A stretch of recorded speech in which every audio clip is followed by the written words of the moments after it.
Ma'am, pasensya na po pero hindi po kayo pwedeng pumasok sa loob. Paghingi ng pasensya ni Manong Guard nang akmang papasok at maglalakad na ng diretso sina Gwen at Brando.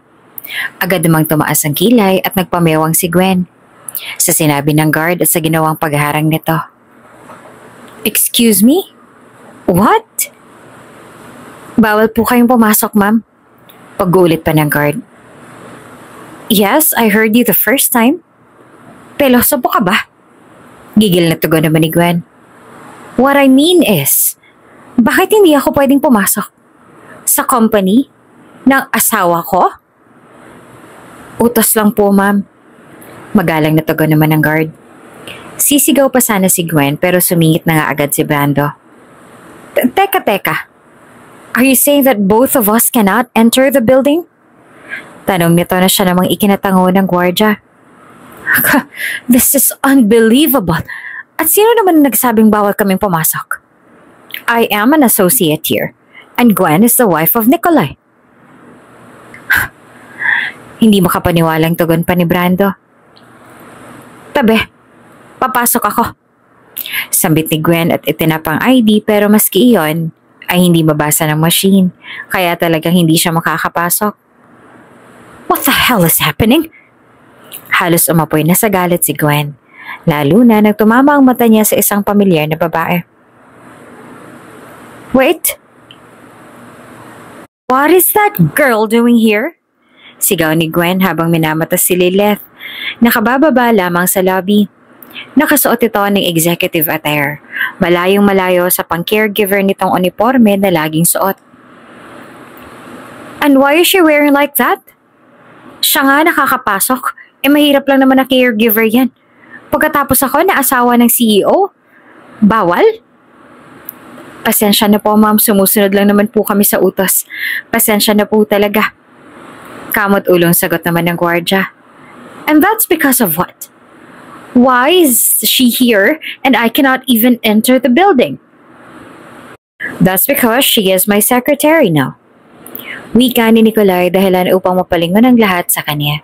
Naglakad siya papalapit sa komosyong nangyayari, pero halos lumuwa ang kanyang mga mata ni Gwen at Brando nang makita ang milagrong nasa kanilang harapan. You can walk now? Kung bago ka pa lang sa channel na ito, Ate Jane TV, huwag kalimutang pindutin ang notification bell and subscribe button. Sana po hindi naman malaking abala sa inyo ang pagpindot ng subscribe button dahil ang kapalit po nito ay ang pagsuporta para makapag-produce ng mga libreng stories sa mga channels ni Ate Jane. Maraming salamat!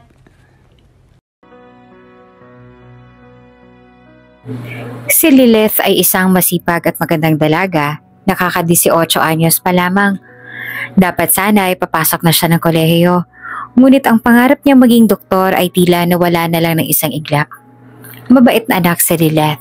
Sa tuwing may sakit ang kanyang pamilya ay siyang nag-aalaga sa mga ito.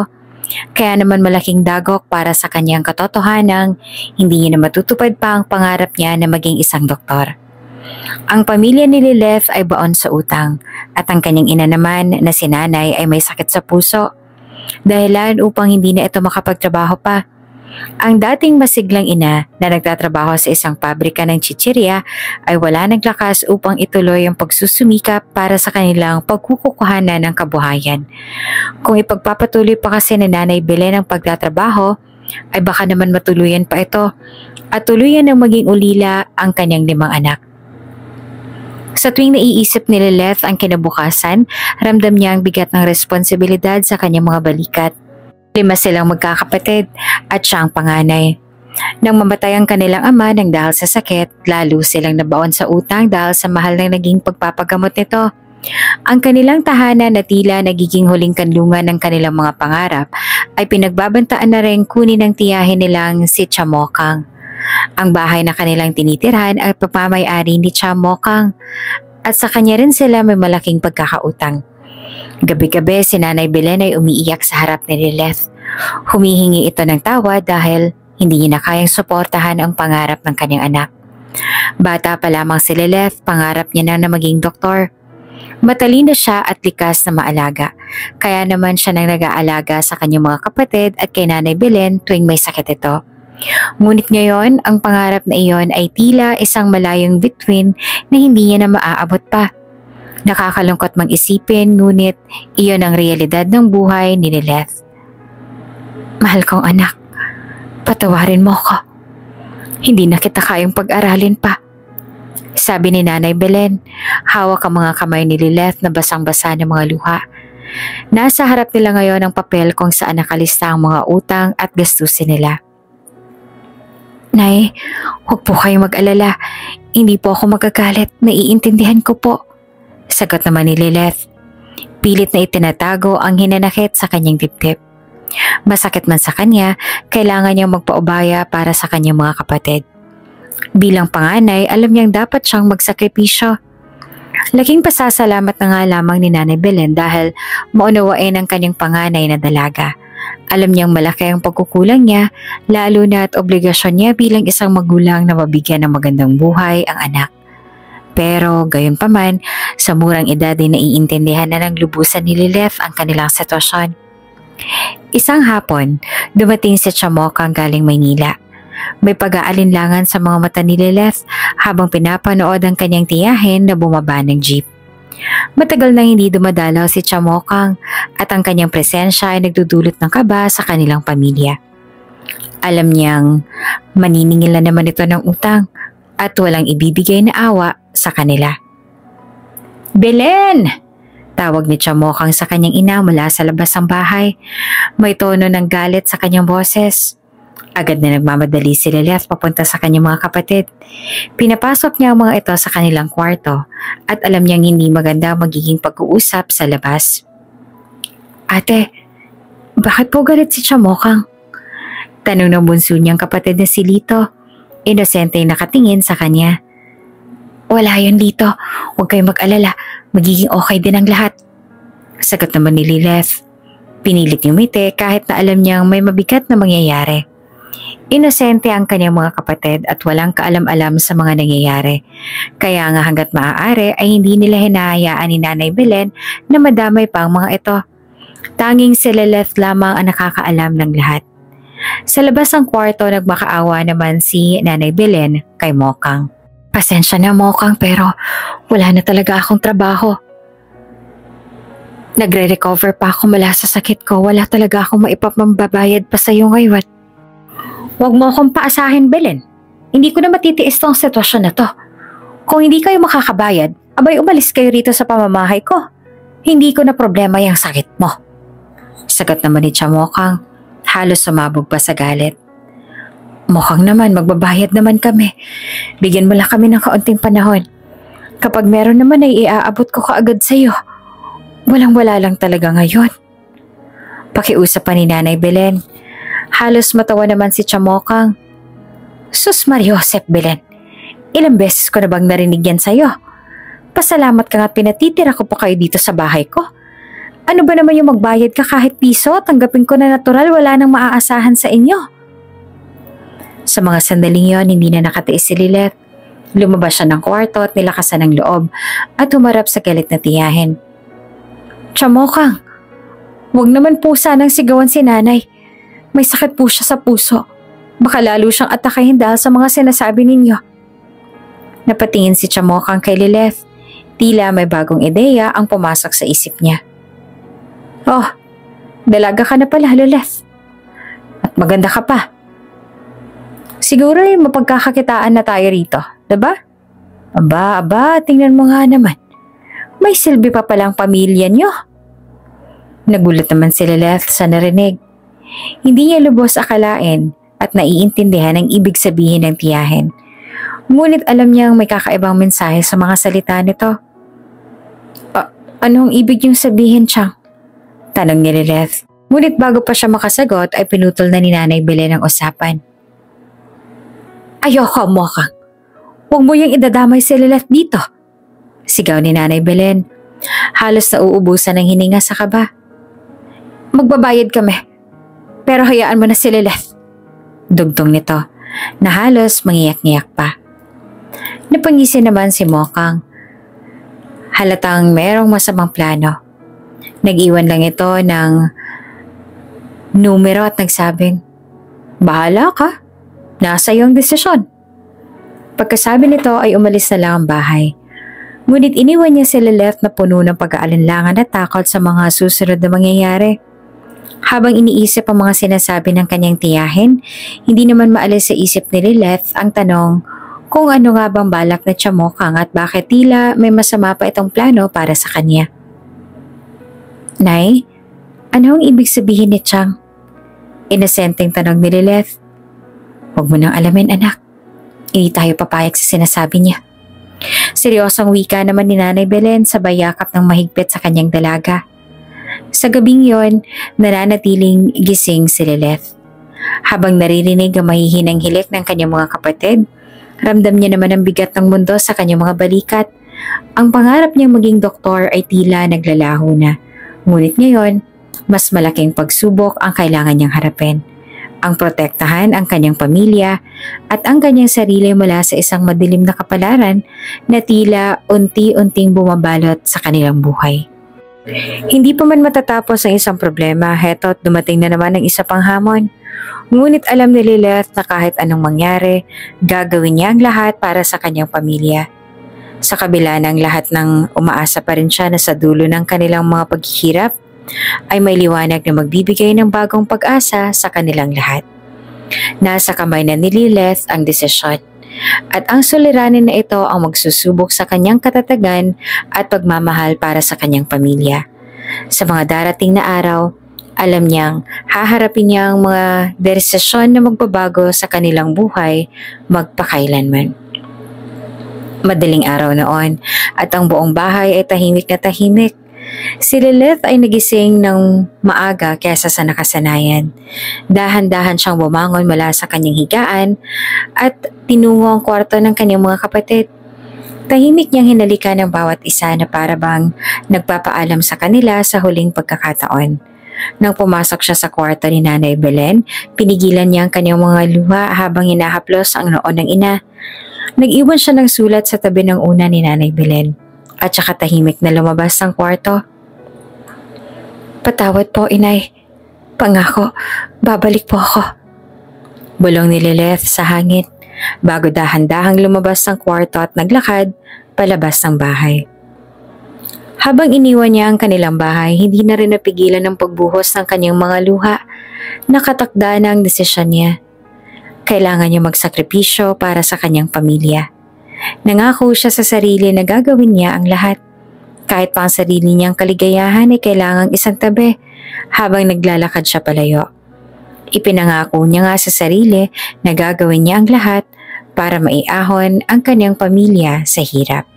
Pagdating niya sa pier, nandoon na sa Chamokang na naghihintay. "Tamo, desperada ka rin talaga." Bungad ni Chamokang na may halong pangungutya pa. "Papayag ka naman pala eh. Inartihan niyo pa ako mag-ina." Nakangisi at mapanuyang dugtong pa nito.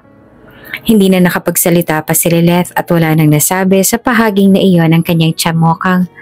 Napayuko na lang siya habang pinipilit labanan ang kirot na nararamdaman niya.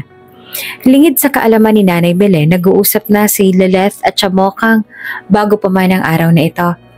Ipinahayag ni Lilith ang kanyang kahandaang gawin ng kahit na anong trabaho para lang makatulong sa kanilang pamilya. Ngunit ang kapalit ng kanyang kagustuhang tumulong ay ang pagsama niya sa Maynila. Isang lugar na noon ay pinapangarap lang niyang marating. Habang sila'y naglalakbay patungo sa Maynila, nakaramdam naman si Lilith ng halo-halong emosyon. Dapat sana'y excited siya dahil sa wakas ay makikita niya ng Maynila, isang lugar na sa telebisyon lamang niya nakikita. Ngunit sa halip ay kabang na mayani sa kanyang puso dahil hindi sinabi ni Chamokang kung anong klase ng trabaho ang kanyang papasukan. Pagdating sa Maynila, gulat na gulat si Lilith sa kanyang nakita. Hindi niya inaasahan ang ganitong itsura ng lugar. Kaliwat kanan ng mga taong nag-iinuman sa kalsada. Mga kalat na nakakalat saan man at ingay na walang katulad. Ibang-iba ito sa tahimik at simpleng buhay sa kanilang probinsya. Delikado nga pala talaga ang Maynila. Nakarating sila sa isang lumang bahay na malaki, ngunit kitang-kita ang kalumaan nito. Pagpasok ni Lilith ay agad niyang napansin ng mga babae sa loob. Puro sila bihis na bihis. Ngunit ang kanilang mga damit ay maiiksi at masisikip. Tila ba nagpapakita ng gilas at nais mapangakit. May ilan pang naninigarilyo at umiinom din. May mga naglalagay ng kolorete at halos gupitin pang iilang tela ng damit, masiguro lamang na halos makita na ang kanilang mga kaluluwa. Sa isang kwarto, nakita ni Lilith ang isang lalaki na lumalabas habang ang babae naman ay nagbibilang ng pera na nakabalot lamang ng kumot. Biglang bumagsak ang katotohanan sa kanya. Napagtanto ni Lilith kung anong klase ng trabaho ang iniaalok ni Chamokang. Tumakbo siya palabas ng bahay, puno ng takot at pagkabigla, ngunit bago pa man siya makalayo, hinarang siya ng isang tauhan ni Chamokang. Isang malakas na sampal ang tumama sa kanyang pisngi mula sa kanyang tiyahin. Aba, sa tingin mo, saan ka pupunta, ha? Tanong ni Chamokang. Ang boses ay puno ng pananakot. Naiiyak na si Lilith. Ayoko na po rito, Chamokang. Babalik na lang po ako kay nanay. Pagsusumamo pa niya, nanginginig ang boses. Umaasa na siya'y palayain ng kanyang tiyahin. At imbes na maawa, malakas na tawang isinagot ni Chamokang. Sige, bumalik ka. Tingnan natin kung saan kayo pupuluting mag-ina. Ang mga salita ni Chamokang ay parang isang mabigat na dagok sa puso ni Lilith. Lalo na't alam niyang wala na silang matatakbuhan kung hindi siya susunod at hindi magtatrabaho para sa tiyahin. Tinawag ni Chamokang ang ilan sa mga babae sa loob ng bahay at inutusan ng mga ito na ayusan si Lilith. Gawing maganda ha? Yung makakaakit ng customers. Sakto, fresh na fresh pa yan. Sariwang kulit talaga. Kaya malaking kikitain nito. Pagandahin niyo yan ha? Siguraduhin niyong makakabingwit. Umiiyak si Lilith habang pinapalibutan siya ng mga babae. Hindi siya makapaniwala sa nangyayari, ngunit wala na siyang magagawa. Lumapit ang isang babae, si Iza na pinakamatanda sa kanilang lahat. Siya nang nag-asikaso kay Lilith. Huwag kang mag-alala, magiging okay rin ang lahat. Sabi ni Iza na tila lalong inaalo sa Lilith. Ramdam naman ni Lilith ang sincerity sa boses ni Lisa. Ngunit kahit anong pagsabi ni Iza ng mga ito, alam ni Lilith na hindi magiging maayos ang kanyang kapalaran sa lugar na ito. Wala nang ibang mapagpipilian sa Lilith, tinanggap niya ang kanyang bagong kapalaran. Kahit pa ang puso niya ay nagsusumigaw na tumakas. Nang gabing yon ay pumasok siya sa club at nagsimula ng kanyang trabaho bilang isang entertainer. Ramdam niya ang pandidiri at pagkaawa sa sarili tuwing may lalaking lasenggo na hahawak sa kanya. Halos araw-araw umiiyak siya sa bawat oras na nararamdaman niya at unti-unti siyang nawawala sa sarili. Sa ngayon, swerte pa si Lilith dahil wala pang nag-uuwi sa kanya. Alam niyang gustong ibenta siya ni Chamokang niya sa mataas na halaga kaya tinitiis niya ang bawat gabi sa club. Umaasang makakahanap ng paraan upang makatakas sa impyernong ito. Kada gabi, matapos ang nakakapagod na oras ng trabaho, bumalik si Lilith sa isang madilim na sulok at umiiyak hanggang sa makatulog. Alam niyang sa kabila ng kanyang pagsasakripisyo, ang buhay na ito ay hindi para sa kanya. Ngunit ano pa nga bang kanyang magagawa? Patuloy na lamang siyang umaasa na balang araw, magigising siya mula sa bangungot na ito at makakabalik sa buhay na minsang inakala niyang mahirap na, ngunit hindi pala kumpara sa ngayon. At sa bawat pagsikat ng araw, lalo lamang bumibigat ang puso ni Lilith. Sa kabila ng lahat ng kanyang karanasan, isang bagay lamang ang kanyang pinanghahawakan, ang kanyang pangako sa pamilya. Ngunit ngayon, hindi niya na alam kung paano niyang tutuparin ang pangakong iyon, lalo na't ang buhay na kanyang kinahaharap ay mistulabang isang bangungot na walang katapusan. Happy anniversary, my love! Bati ni Nikolai habang inaabot ang isang maliit na kahon na mayroong laman ng mamahaling alahas sa loob. Ngunit ang asawa niyang si Gwen na dati ay matamis sa ngiti sa tuwing natatanggap ang ganitong mga regalo mula sa kanyang asawa, ngayon ay tila ba wala ng gana. Isang tipid na ngiti na lamang ang isinukli nito bago mabilis na ibinaling ang tingin sa labas ng bintana. Thank you. Maikling tugon ni Gwen, halos walang emosyon. Umupo na lamang si Nikolay sa tapat ng asawa at nagsali ng kape sa kanyang tasa. Napansin naman ni Nikolay na this past few months, para bang naging malamig ang pagtrata sa kanya ni Gwen. Hindi niya man maintindihan ang pagbabago ng kanyang asawa, ngunit binabaliwala na lamang niya ito. Iniisip na marahil ay stress lang ang dahilan. 15 taon na kasi silang kasal.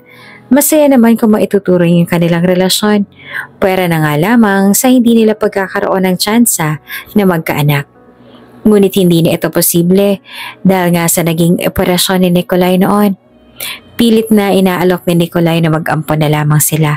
Ngunit matigas ang pagtanggi ni Gwen. Hindi raw niya kaya magpalaki ng anak na hindi natural na kanila. Dahil dito, mas lalong pinilit ni Nikolay na gawing masaya si Gwen sa pamamagitan ng mga regalo at pagbibigay lagi rito.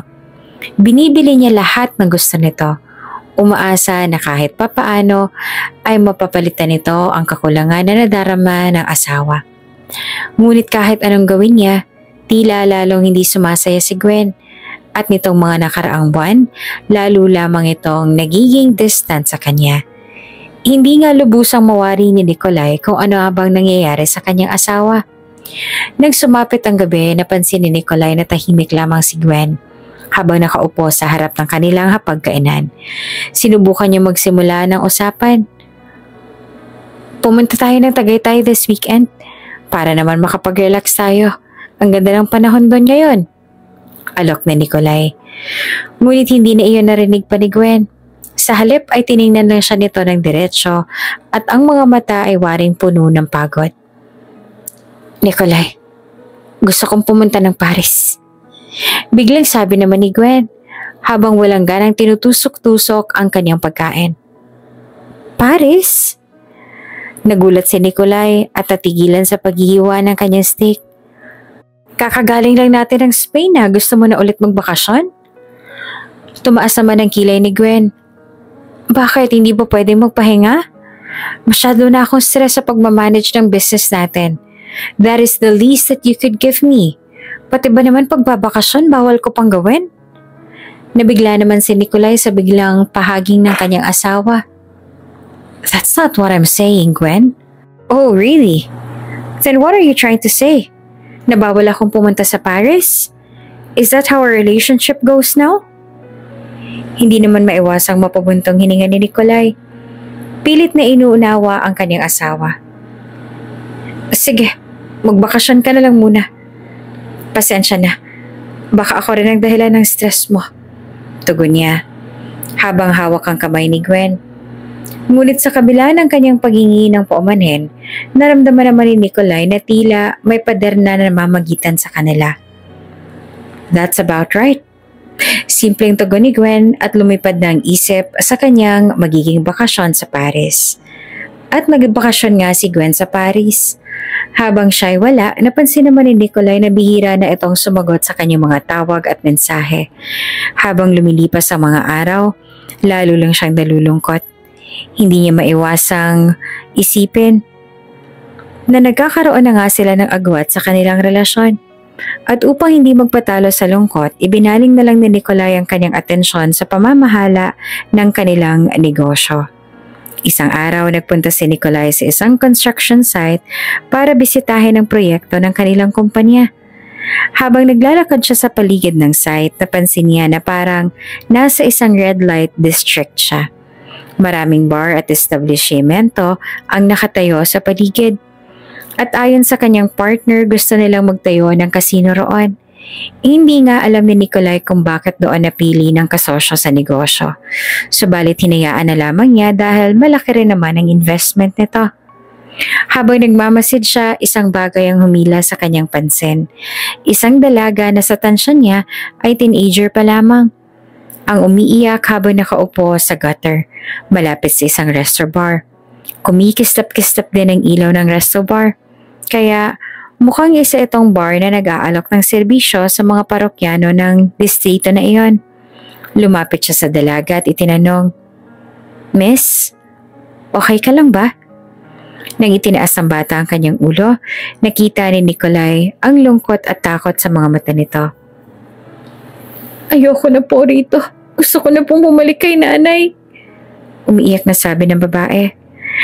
Ayoko na po talaga rito. Ayoko na. Pagkahagulhol pa nito. Si Lilith iyon, ang batang napilitang sumayaw sa entablado ng kaniyang chamokang.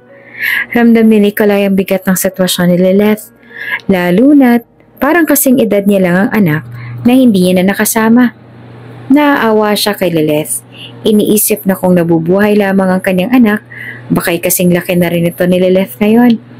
At dahil dito napagtanto ni Nikolai na kailangan niyang ang tulungan ng dalagang si Lilith kesa tuluyang mapariwara ang buhay nito. Huwag kang mag-alala, hindi mo na kailangan bumalik doon, sabi ni Nikolai. Iniisip kung paano siya makakatulong. Sumama ka sa akin. Magtrabaho ka na lang sa bahay, babayaran kita ng malaki at makakauwi ka sa pamilya mo. Napuno naman ng pag-asa si Lilith, ngunit may takot pa rin siya ang nararamdaman. Paano na po si Chamokang? Marami pa po kaming utang sa kanya at kailangan po namin bayaran ng gamot ni nanay. Aba! Hoy! Anong inaarte mo riyan? Bumalik ka sa loob at magsayaw ka roon. Hiyaw ni Chamokang at saka hinila pa ang buhok ni Lilith nang madatnan niya ito sa labas. Agad namang pumagitna si Nikolai, lalo na nang tingnan siya ni Lilith na para bang nakikiusap na tapusin ang buong bangungot nito. Pwede ba? Kung hindi ka naman customer, mas maibebenta ko pa tong pamangkin ko sa iba. Nandito si Mr. Chu, oh. Malaking bigay nun. Pasasayahin mo lang.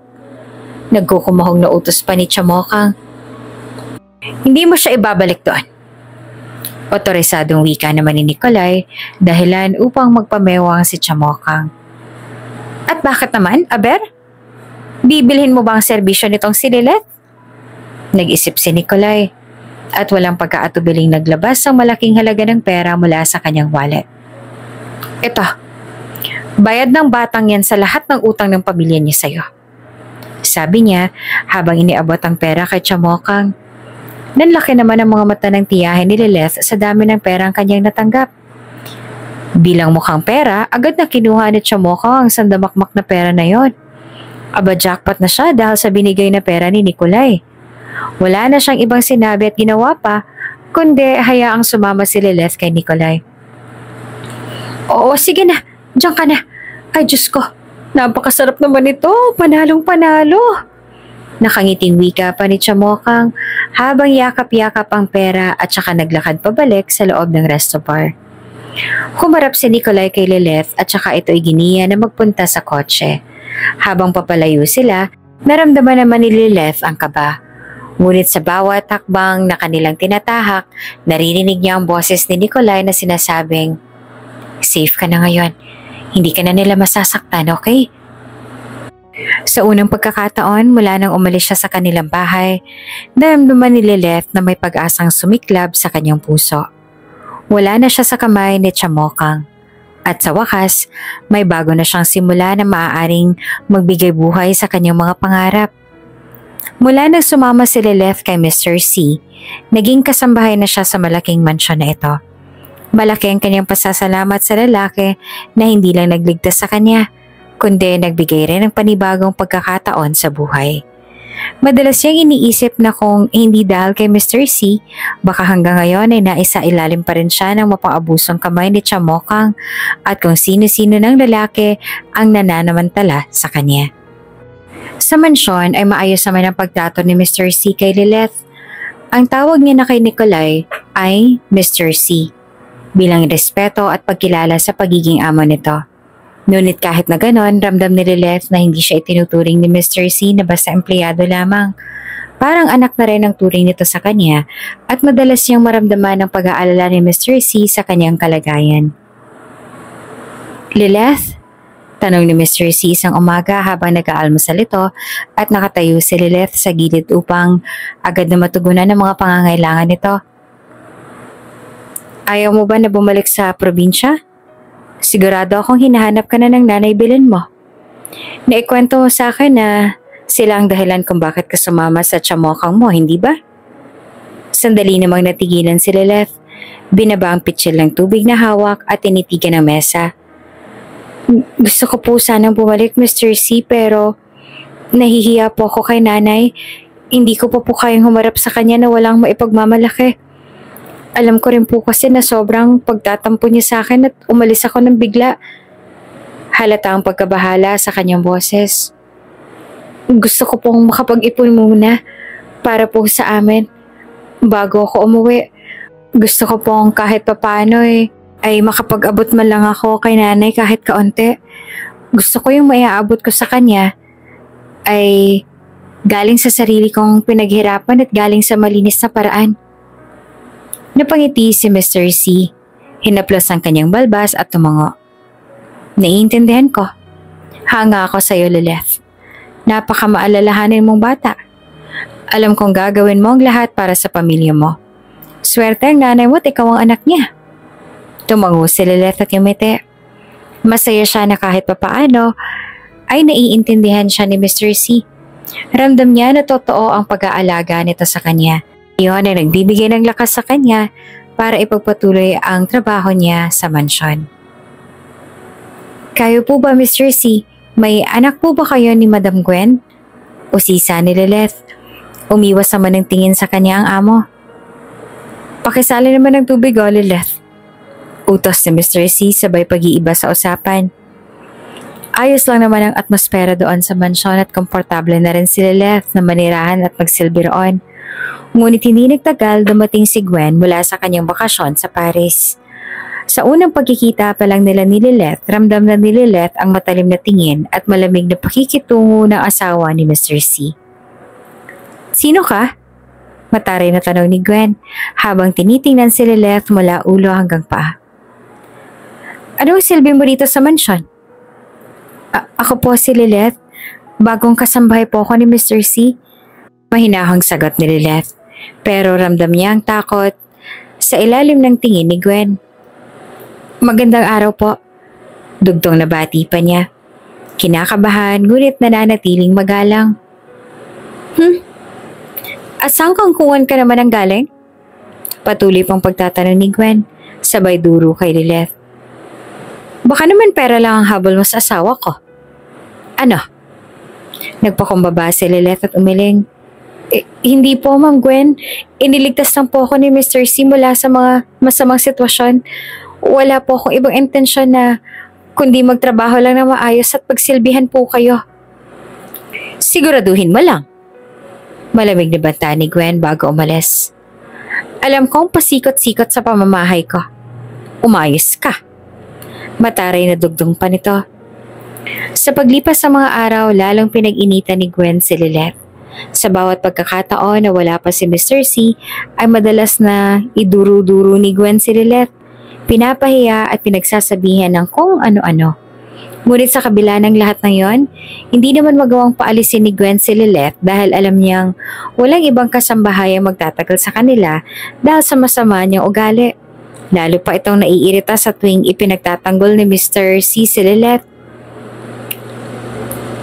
Okay lang naman si Lilith, mabait siyang kasambahay. Madalas na sinasabi ni Mr. C tuwing magrereklamo si Gwen. Masipag at napagkumbabang bata. Don't be so hard on her, Gwen. The kid is trying her best for her family.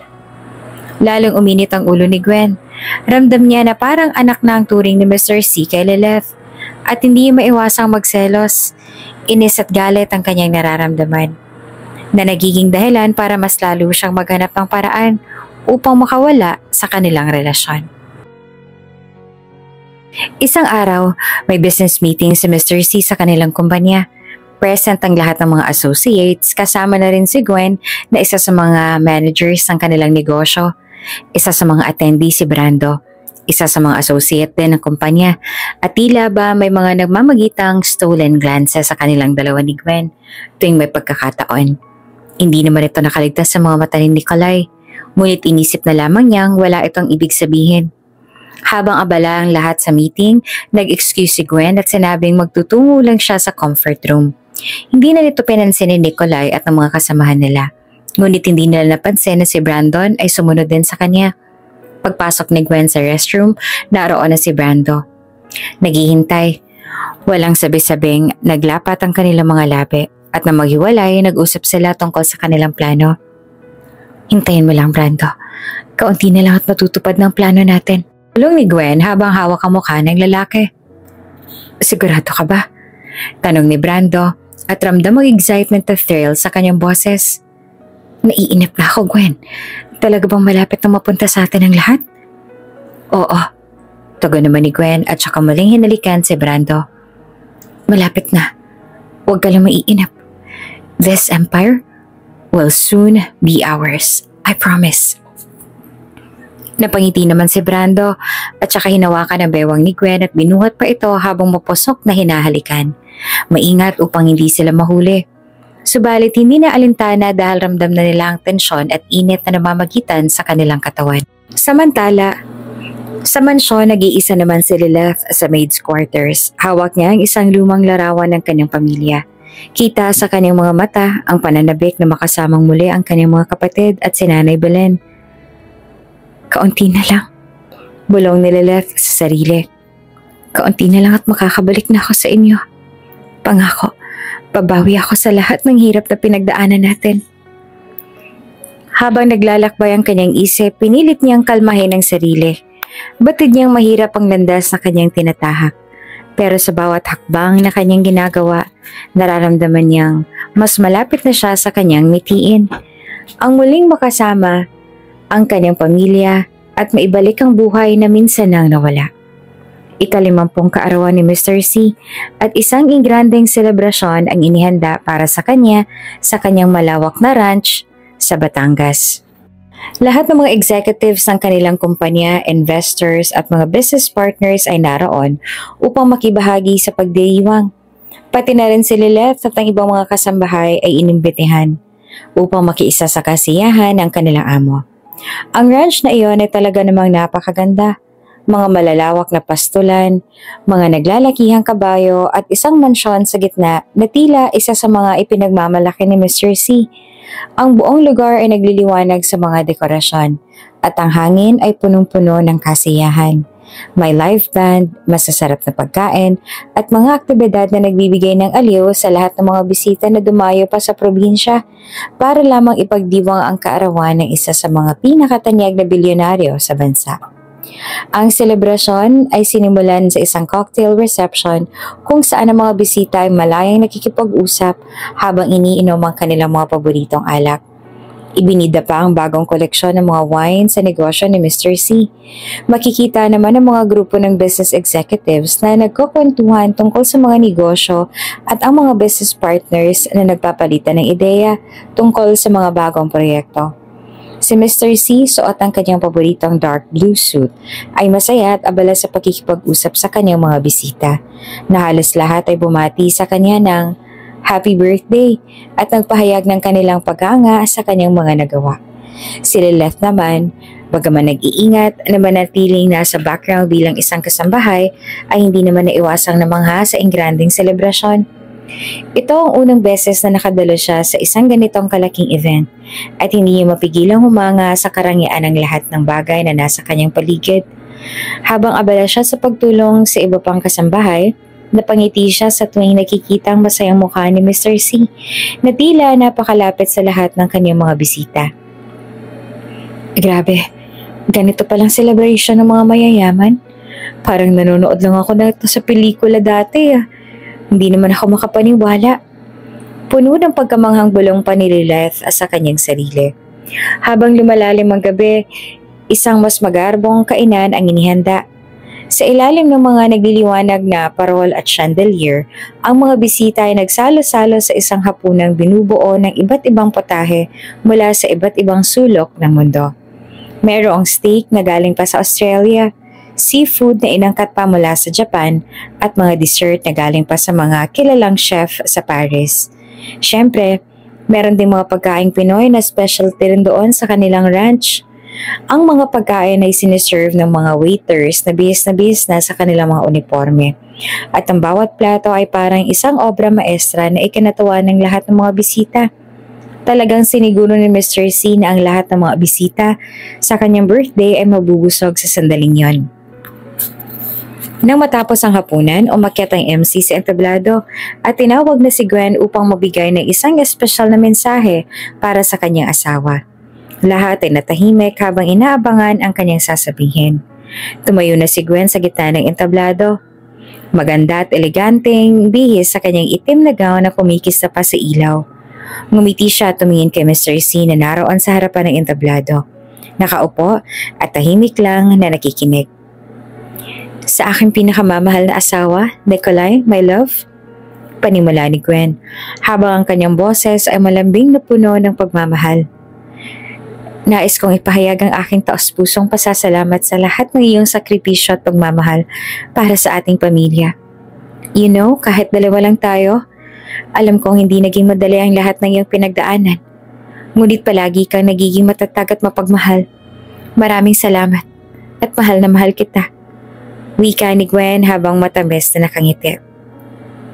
Ang mga bisita naman ay pumalakpak at nagbigay pugay sa mag-asawa. Si Mr. C na bagaman may mga pag-aalinlangan sa kanilang relasyon nitong mga nakaraang buwan ay naramdaman ang init ng mga salita ni Gwen. Tila bumabalik ang dating tamis ng kanilang relasyon.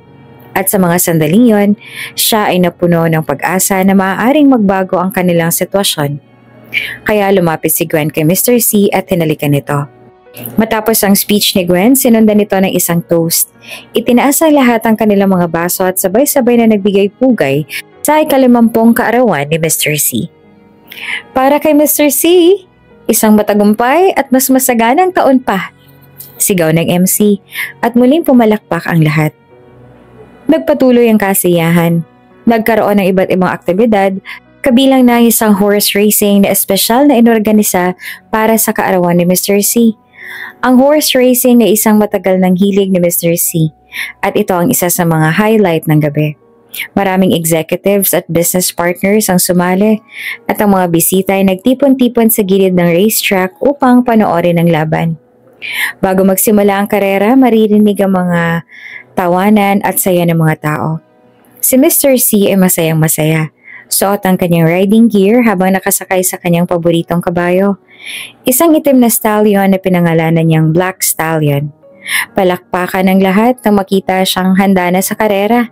Nasa gitna ng excitement si Mr. C, dama ang adrenaline ng kompetisyon.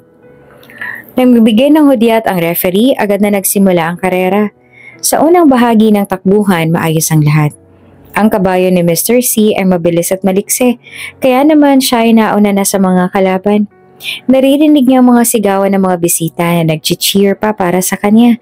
Ngunit nang biglaang napansin ni Lilith na tila nag-iba ang galaw ng kabayo ni Mr. C, tila may naramdaman itong hindi na tama. Biglang nagtaas ang mga paa ng kabayo at sa isang iglap nahulog si Mr. C mula sa pagkakasakay. Isang nakakabinging katahimikan ang bumalot sa buong lugar. Napatigil ang lahat at ilang saglit bago sila nakagalaw. Agad na tumakbo ang mga tao patungo kay Mr. C. Ang ilan ay sumisigaw. Ang iba ay tila hindi makapaniwala sa nangyayari. Agad na isinugod si Mr. C sa ospital. Habang si Lilith, nagulat naman at nabalisa. Sumabay siya sa ambulansya at hindi maalis ang takot sa kanyang dibdib. Sa isang iglap lamang, ang masaya at makulay na selebrasyon ng buhay ay nauwi sa hindi inaasahang aksidente.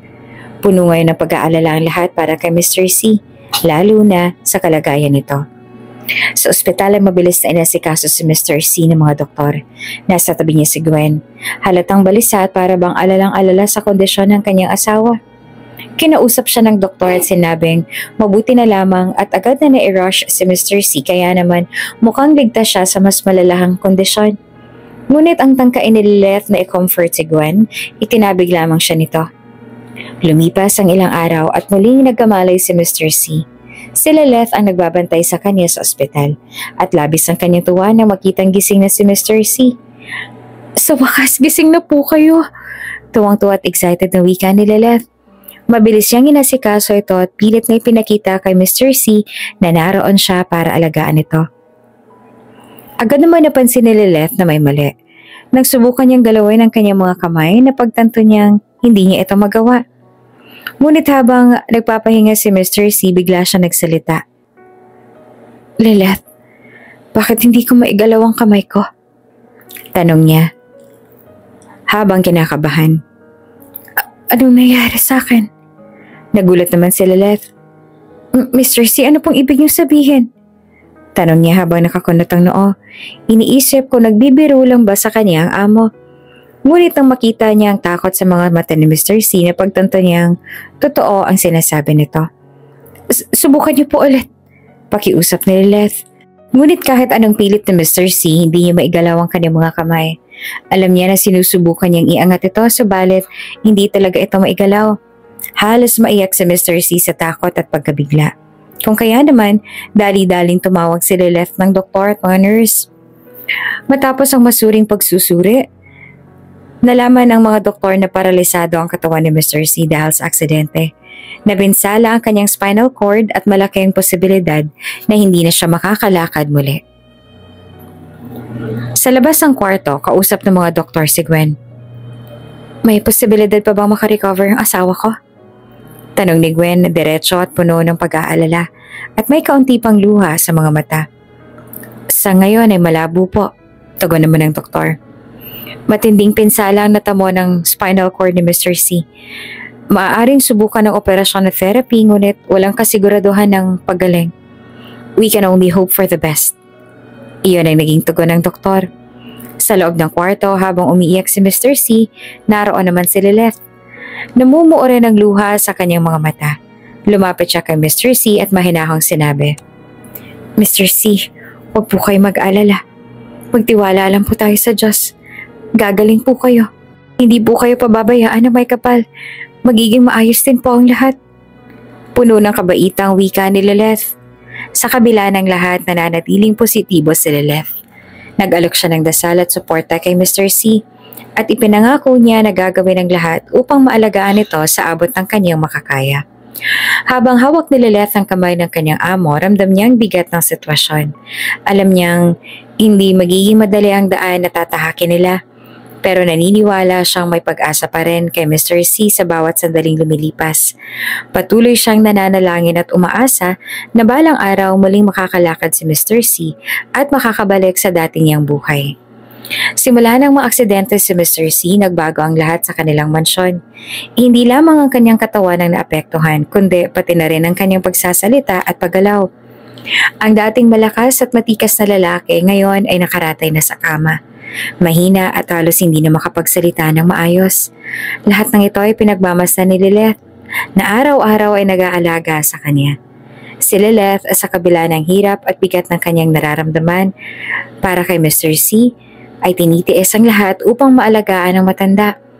Siya na ang nag-asikaso sa lahat ng pangangailangan ni Mr. C mula sa pagpapalit ng diaper hanggang sa pagtulong sa kanya sa mga therapy sessions. Sa kabilang banda, si Gwen naman ay tila wala nang pakialam sa kalagayan ng kanyang asawa. Sa harap ni Lilith at ng ibang tao, nagpapakita siya ng kaunting malasakit. Ngunit sa loob-loob niya, wala na siyang nararamdamang pagmamahal para kay Mr. C. Ang totoo, si Gwen ang may kagagawa ng aksidente. Siya ang nagbayad ng isang tauhan sa ranch upang siguruhing magkaroon ng sakit ng kabayo na sasakyan ni Mr. C. Ang plano, para tuluyan siyang mawala. Ngunit hindi nila inaasahan na magiging paralisado lamang si Mr. C. Habang inaalagaan ni Lilith si Mr. C, napansin niyang malalim na kalungkutan sa mata ng kanyang amo. Isang araw, nahirapan si Mr. C na magsalita, ngunit sinubukan pa rin niyang magtanong kay Lilith. Ano bang nagawa kong mali? Bakit ganito ang nangyari sa akin? Ang tanong na iyon ay tumagos sa puso ni Lilith. Hindi niya alam kung paano sasagutin si Mr. C. Kaya naman hinawakan na lamang niya ang kamay nito at sinabing, wala po kayong kasalanan, Mr. C. Magtiwala po kayo. Gagaling din kayo. Habang patuloy na inaasikaso ni Lilith si Mr. C, si Gwen naman ay halos hindi na umuwi ng kanilang mansyon. Palaging nasa bahay na lang ito ni Brando, ang lalaking kinakasama niya ng palihim. Doon malaya silang nag-uusap tungkol sa kanilang mga plano. Isang gabi habang pareho silang nakalublob sa bathtub, pinag-usapan nila ang kanilang susunod na hakbang. Hindi naman tayo pwedeng maghintay na lang habang buhay, Gwen. Sabi ni Brando habang hinahaplos ang buhok ni Gwen. Ano ng plano natin? What should we do with Nikolai? Sumandal si Gwen at pinag-isipan ang sitwasyon. Alam niyang kailangan nilang ituloy ang kanilang plano. Ngunit may parte ng kanyang puso na nagdadalawang isip. Huwag kang mag-alala, sagot ni Gwen. Hintayin lang natin ng kaunti. Kapag naging maayos na ang lahat, itutuloy natin ang plano. Napansin naman ni Brando na parang nag-aalangan si Gwen, kaya nilapitan niya ito at niyakap mula sa likod. You might be having second thoughts, bulong niya. Pero ito ang paraan para makuha natin ang gusto natin. Kung kailangan ay turukan natin siya ng gamot na makakapagpatigil sa puso niya. Napalunok naman si Gwen. Bagaman wala na siyang pagmamahal kay Mr. C, alam niyang masyado ng malaki ang gagawin nila. Ngunit, ang kagustuhang magkaroon ng kalayaan at kayamanan ay nangingibabaw. Sige, sagot ni Gwen sa huli. Pero kailangan nating maghintay. Hindi pwedeng mabulilyas ito. Habang nagpaplano sina Gwen at Brando, patuloy na inaalagaan ni Lilith si Mr. C. Naghahanda si Lilith ng pagkain. Ine-inspeksyon ng mga gamot at pinapahira ng langis ang mga paa ni Mr. C. Nakita ni Lilith kung gaanong kahirap para kay Mr. C ang ganitong sitwasyon. Kaya naman patuloy silang nagbibigay ng lakas ng loob. Isang araw sa gitna ng mga therapy sessions si Mr. C, napansin ni Lilith na lalo pang humihina ang kanyang amo. Hindi na lamang mga binti nito ang hindi gumagalaw, kundi pati na rin ang mga kamay at mga daliri. Nagsisimula na rin mag-stutter si Mr. C kapag nagsasalita at hirap na itong magpahayag ng kanyang nararamdaman. Si Gwen naman ay tuwang-tuwa sa tuwing aalis siya ng bahay upang makipagkita kay Brando. Wala na siyang pakialam kay Mr. C at hindi na rin siya nag-aabalang alagaan man lamang ang mga ito. Ang taanging iniisip niya na lamang ay kung kailan na nila maipapatupad ang kanilang plano. Sa loob ng mansyon, si Lilith lamang nag-iisa sa pagbabantay kay Mr. C. Araw-araw pinaparamdam niya sa kanyang amo na may nagmamalasakit pa rin dito.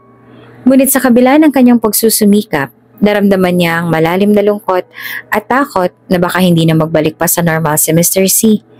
Ang kanyang pangarap na bumalik sa probinsya at makasama muli ang kanyang pamilya, tila lumabo na. Sa kabila ng lahat ng to, mananatiling matatag si Lilith. Ipinagdarasal niya ang pagaling ni Mr. C at umaasa na magising ang puso ni Gwen upang maalala nito ang dating pagmamahal kay Mr. C. Ngunit sa ilalim ng kanyang mga ngiti at mga pag-aaruga, nararamdaman ni Lilith ang malaking pangamba na may malalim na lihim na bumabalot sa kanilang bahay. Sa bawat araw na lumilipas, unti-unting bumabagsak ang loob ni Mr. C sa kanyang kalagayan na halos hindi na makagalaw. Nararamdaman niya ang unti-unting paglayo ng mundo sa kanya. Kung dati kinikilala siya bilang isang malakas at matagumpay na negosyante, ngayon na isa na lamang siyang kawawang lalaki na nakaratay sa kama. Walang magawa para sa sarili. At sa lahat ng ito, si Gwen, ang kanyang asawa, ay tila nawalan na ng malasakit. Isang hapon habang nakahiga si Mr. C sa kanyang kama, pumasok si Gwen sa kwarto. Dala nito ang makapal na tambak ng mga papeles na kailangang pirmahan ni Mr. C. Ngunit paano niya magagawa iyon gayong halos hindi niya na maigalaw ang kanyang mga kamay. Sa paglapit ni Gwen, agad na nakita ni Mr. C ang ines sa mga mata ng asawa. Bakit ba hindi ka makapirma? Singal ni Gwen, habang pabagsak na inilapag ang mga papeles sa mesa sa tabi ng kama. Napakaraming kailangang asikasuhin, oh. Pero heto ka, nakahiga lang. Hindi naman magawang sumagot ni Mr. C. Tila ba naubos na ang kanyang lakas at hindi lamang sa katawan, kundi pati na rin sa kanyang kalooban. Sa kabila ng kanyang kalagayan, pilit niyang nilalabanan ng kanyang damdamin upang hindi ipakita ang kanyang kalungkutan.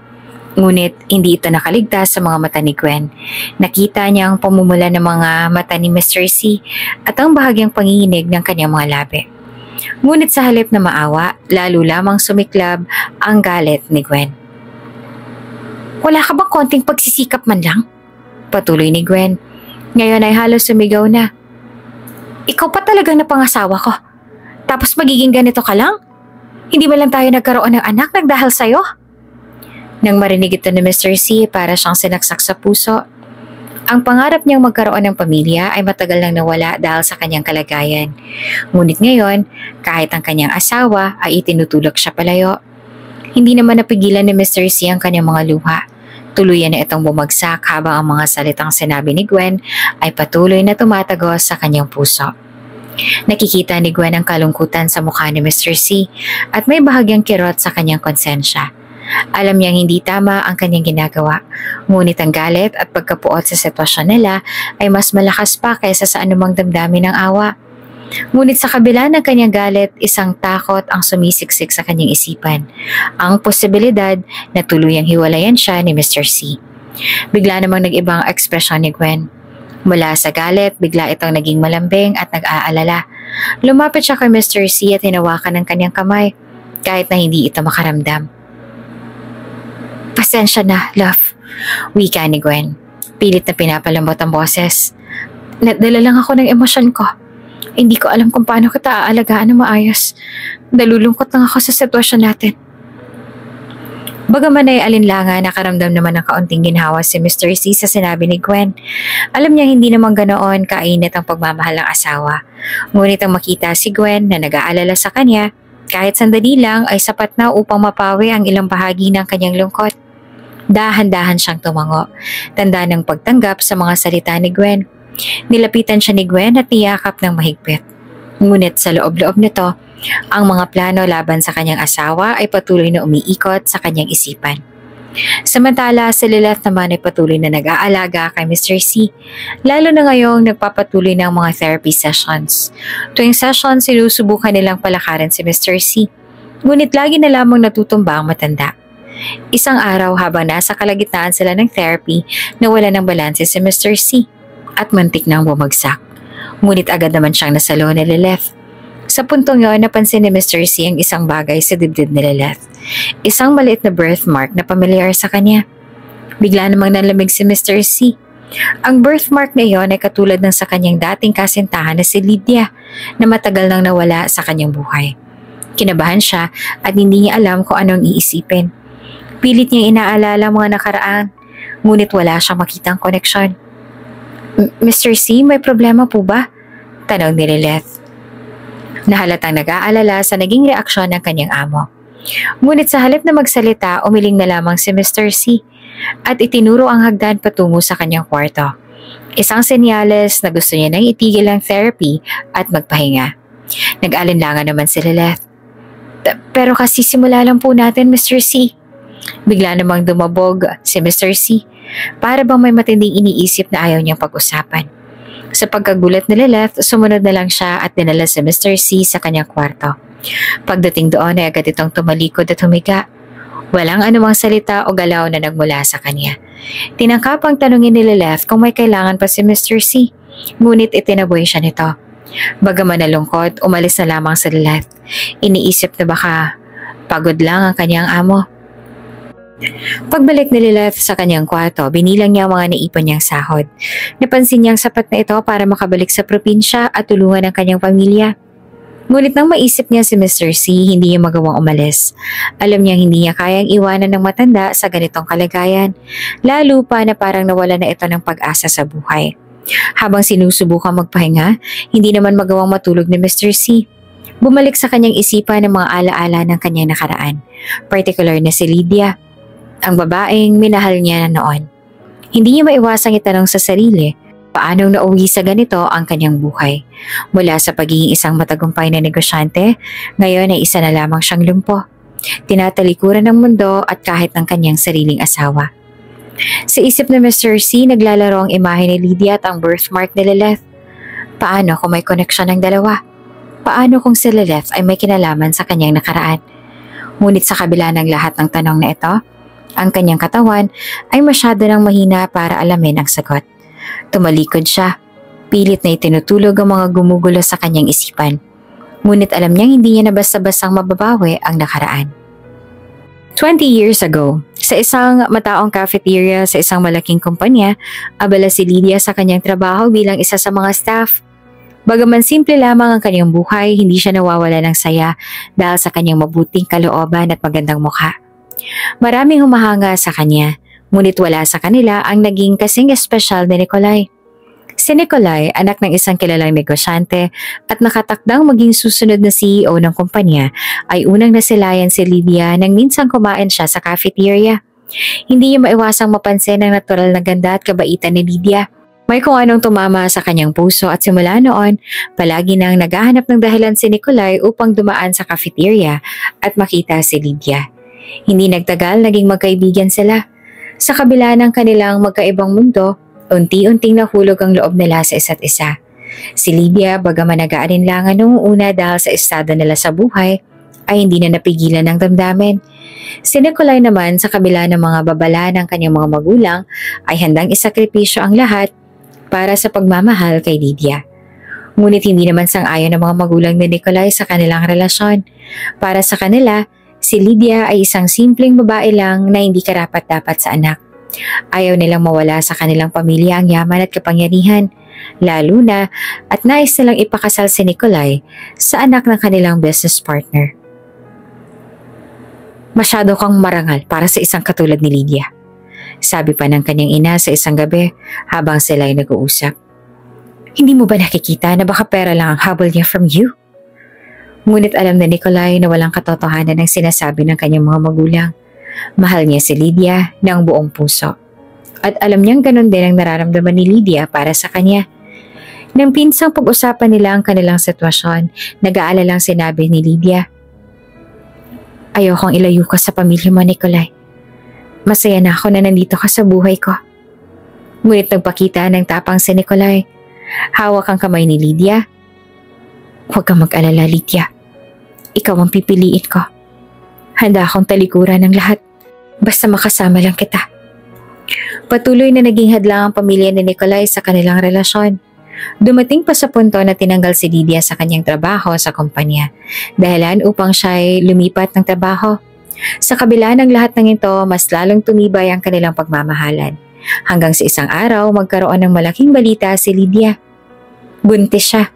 Hindi niya agad sinabi ito kay Nikolai dahil sa takot na baka lalo itong masira ang buhay ng binata. Ngunit nang sabihin niya na ito, nakita niya ang determinasyon sa mga mata ni Nikolai. "Kahit anong mangyari, pipiliin kita at magiging anak natin," wika ni Nikolai habang hawak ang kamay ni Lydia. Ito ang naging simula ng kanilang plano na magpakasal. Habang nagbubuntis si Lydia, pinilit ni Nikolai na bigyan siya ng komportableng buhay. Bumili siya ng isang maliit na apartment para sa kanila, kung saan sila ay nagplano ng kanilang kinabukasan. Bagaman wala nang yaman na dating inaasahan ni Nikolai, masaya silang magkasama at umaasa sa isang bagong simula kasama ang kanilang anak. Nang isinilang na si Lydia ang kanilang anak, isang magandang babae na pinangalanan nilang Lily. Para sa kanila ay natupad na ang kanilang pangarap.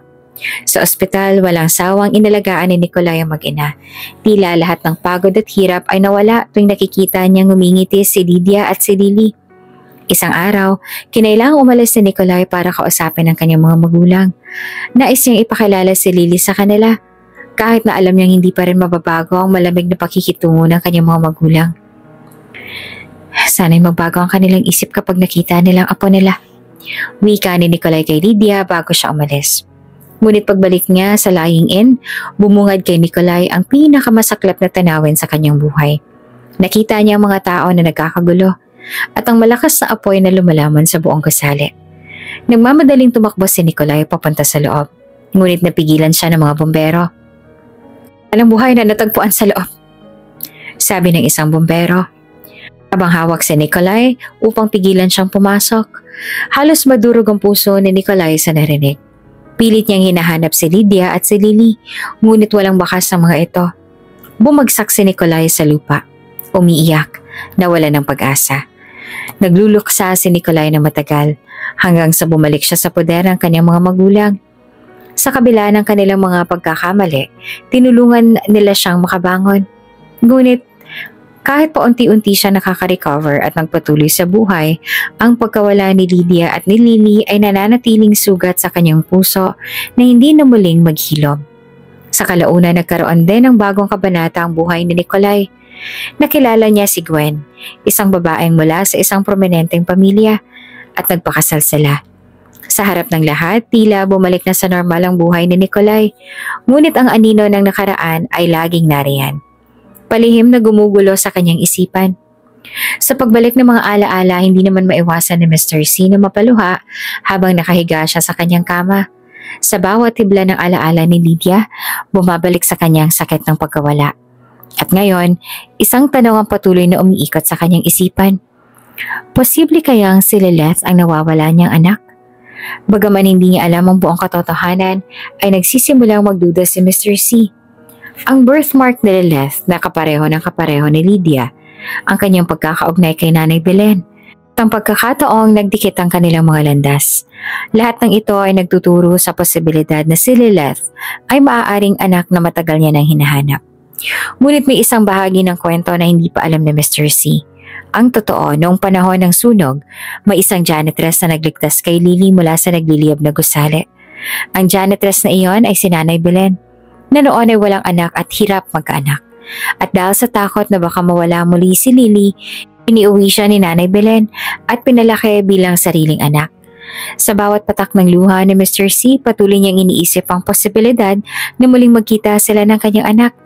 Ngunit paano niya masasabi kay Lilith ang kanyang hinala? Paano niya tatanungin si Lilith tungkol sa birthmark na nagpapaalala sa kanya kay Lydia? Sa kabila ng lahat, nananatiling lihim ang kanyang mga iniisip. Takot na baka masira ang kasalukuyang ugnayan nila ni Lilith kung mabuksan man ang pintuan ng nakaraan. Habang nakatingin sa kisame ng kanyang kwarto, si Mr. C ay nakalubog sa mga alaala ng kanyang nakaraan. Misteryong bumabalot sa kasalukuyan. Hindi niya maiwasang itanong sa sarili kung ano ang gagawin niya kung sakaling totoo ngang si Lilith ang nawawala niyang anak. Sa mga nakaraang linggo, maraming nagbago kay Mr. C. Habang patuloy na binabantayan ni Lilith ang kanyang therapy sessions, napansin niyang unti-unti nang nagkakaroon ng pag-asa ang kanyang amo. Hindi niya alam na higit pa sa pisikal na lakas ang unti-unting bumabalik kay Mr. C. Unti-unti na rin itong nakakagalaw, nakakapagsalita at nakakalakad ng patago. Sa umpisa, natutuhan ni Mr. C na igalaw ang kanyang mga daliri. Kasunod nito, nagsimula na siyang bumangon mula sa kanyang kama kapag walang tao sa paligid. Araw-araw, pinagsasanay niya din ang kanyang sarili na maglakad-lakad sa loob ng kwarto. Palihim na pinapalakas ang katawan at isipan. Sa kanyang pag-iisa, inaasam niya ang araw na maipakita niya sa lahat, lalo na kay Lilith at Gwen, na siya ay ganap ng gumaling. Excited si Mr. C na makita ang reaksyon ni Lilith kapag sa wakas ay inamin niyang siya ang nawawalang anak ni Lydia. Ano niya na ipa-DNA kaagad si Lilith upang makumpirma ang kanyang hinala. Sa kabila ng lahat, nais niyang ipakita kay Lilith na simula ngayon, hindi na siya nag-iisa. Meron siyang pamilya na handang ipaglaban siya. Isang araw, habang nagpapanggap na natutulog, narinig ni Mr. C si Gwen na may kausap sa telepono. Dati-rati hindi niya pinapansin ang mga tawag ng kanyang asawa. Ngunit ang sandaling yon, naging matalas na ang kanyang pakiramdam. Nagulat siya nang marinig ang pangalan ni Brando, isang malapit na ka-associate sa kanilang kumpanya, at pinagkatiwalaan pa naman siya ng lubos. Sa sumunod na araw, sinubukan ni Mr. C na magmatsyag. Nagpanggap pa rin siyang paralisado pa rin. Ngunit lihim niyang sinilip ang mga email ni Gwen at Brando. Dito niya natuklasan ang mga palitan ng mensahe ng dalawa. Mga plano mula kung paano siya nadisgrasya sa kabayo at mga usapan kung paano hahatiin ang kanyang mga ari-arian. Parang tinamaan naman ng matalim na punyal ang puso ni Mr. C sa kanyang natuklasan. Ang babaeng minahal niya ng maraming taon, ang kaibigan na pinagkatiwalaan niya ng buong puso, ay siyang nagbabalak na agawin sa kanya ang lahat. Halos mapatid ang kanyang hininga sa sakit at galit na nararamdaman. Ngunit kailangan niya magpigil. Alam niyang kung gagawa siya ng anumang kilos nang hindi handa, malalagay sa peligro ang lahat, lalo na si Lilith. Simula noon, mas naging maingat na si Mr. C. Nagpatuloy siyang magpanggap bilang paralisado. Ngunit sa likod ng mga saradong pinto, kumilos siya ng palihim. Nagsimula siyang mag-ipon ng mga ebidensya laban kina Gwen at Brando. Mga email, tawag at mga video recording. Unti-unti niyang binuo ang kanyang plano upang siguraduhin sa oras na harapin niya sila, wala silang kawala. Habang abala sa kanyang mga lihim na paghahanda, nagawa rin ni Mr. C na ipatest ang palihim si Lilith. Pinagkatiwalaan niya ang isang doktor na kilala niya mula sa kanyang nakaraan. At ilang araw lang matapos ang test, natanggap niya ang resulta. Anak nga niya, si Lilith. Halos mapaluha pa si Mr. C sa saya at kalungkutan. Masaya siyang natagpuan niya na ang kanyang anak, ngunit alam niyang hindi pa niya maaaring isiwalat ang katotohanan. Kapag nalaman ni Gwen na si Lilith ang kanyang anak kay Lydia, baka paalisin niya ito o pag-initan pa. Hindi niya kayang ilagay sa panganib si Lilith, lalo na't napapalibutan sila ng mga taong traidor. Isang gabi habang nagpapanggap pa ring natutulog si Mr. Smith, tahimik niyang binuo ang kanyang plano. Kailangang masigurado niyang walang makukuha si Gwen sa kanya. Kailangan niyang ilipat ang lahat ng kanyang yaman kay Lilith nang hindi nalalaman ni Gwen. Ang huling yugto ng kanyang plano ay isiwalat ang katotohanan na si Lilith ang kanyang anak, ang tagapagmana ng lahat ng kanyang pinaghirapan at ang tunay na nagmamahal sa kanya. Habang bumabalik si Mr. C sa kanyang kama, dumadaan ang isang mapait na ngiti sa kanyang mga labi. Ang mga taong minahal niya ay nagtaksil sa kanya, ngunit sa wakas natagpuan niya ang isang dahilan upang patuloy na lumaban. Si Lilith, ang anak na matagal niyang inakalang nawala, ay nasa tabi niya at gagawin niya ang lahat upang protektahan siya. Hindi lamang bilang isang amo kundi bilang isang ama. Isang umaga, habang papasok si Lilith sa kwarto ni Mr. C upang asikasuhin siya, napansin niyang walang tao roon. Nagulat siya at agad na nag-alala. Hinanap niya si Mr. C sa buong mansyon, sa bawat sulok, ngunit wala itong bakas. Habang patuloy siyang nag-aalala, bigla namang dumating ang isa sa mga assistants si Mr. C mula sa kumpanya. Lilith, tawag nito habang papasok sa mansyon. Kailangan ka sa opisina ni Mr. C. Magbihis ka ng executive attire. Nagtaka naman si Lilith, ngunit hindi na siya nagtanong pa. Sinunod niya ang utos at mabilis na nagbihis. Naghanda na siya. Sumama siya sa assistant patungo sa kumpanya ni Mr. C. At habang nasa biyahe, hindi naman mapigilan ni Lilith na kabahan. Hindi niya alam kung ano ang naghihintay sa kanya at patuloy siyang nag-iisip kung saan si Mr. C at bakit siya pinapunta roon. Pagdating nila sa gusali ng kumpanya, lalo pang nadagdagan ang kaba ni Lilith. Sa bawat hakbang niya papunta sa opisina, ramdam niya ang bigat ng kanyang mga paa. Tila ba may malaking pagbabago ang nag-aabang sa kanya. Pagbukas ng pintuan ng opisina ni Mr. C, halos hindi siya makapaniwala sa kanyang nakita. Nakatayo sa harapan niya si Mr. C. Ganap na nakakagalaw. Nakakatayo ng matuwid at may liwanag sa mga mata. Napahinto naman si Lilith. Bumuhos pa nga ang luha sa kanyang mga mata at agad siyang tumakbo papunta sa kanyang amo. Hindi niya naman mapigilan ang kanyang sarili na yakapin si Mr. C nang napakahigpit. Mr. C, nakakagalaw na po kayo. Emosyonal na sambit ni Lilith habang hinigpitan pa ang yakap. Hindi naman maipaliwanag ang saya at ginawang nararamdaman niya. Nanlambot naman ang puso ni Mr. C habang nararamdaman ang yakap ng kanyang anak. Nalaman niya ng katotohanan.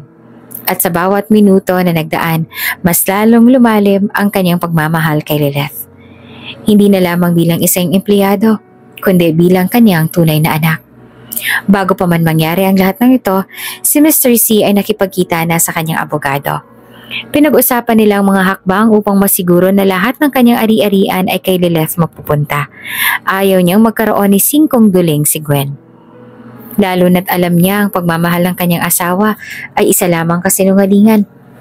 Matapos ang masinsinang usapan, inutusan niya ang abogado na i-secure ang lahat ng ebidensya laban kina Gwen at Brando. Plano niyang magsampa ng kaso, ngunit hindi pa sa ngayon.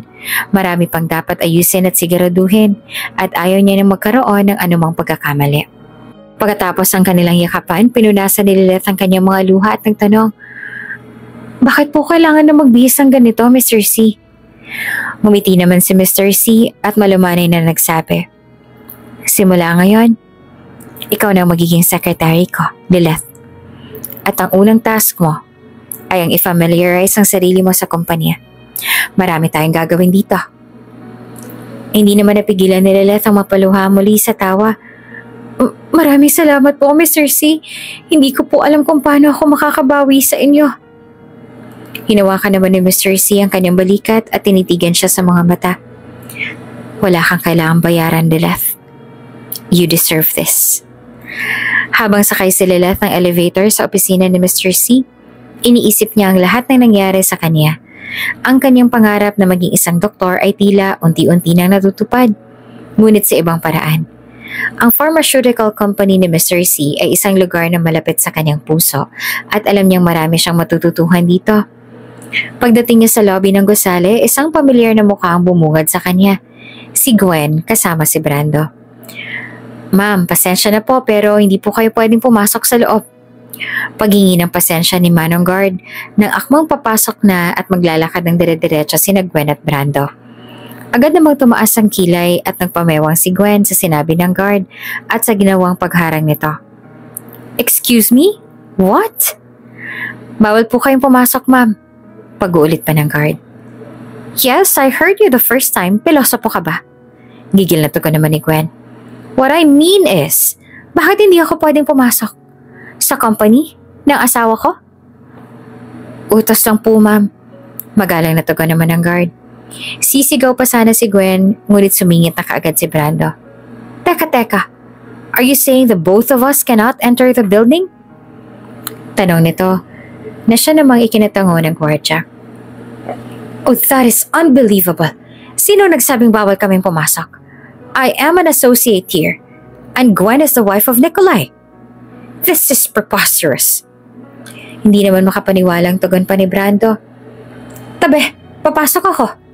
Sambit ni Gwen at itinap ang ID pero maski yun ay hindi na mabasa ng machine.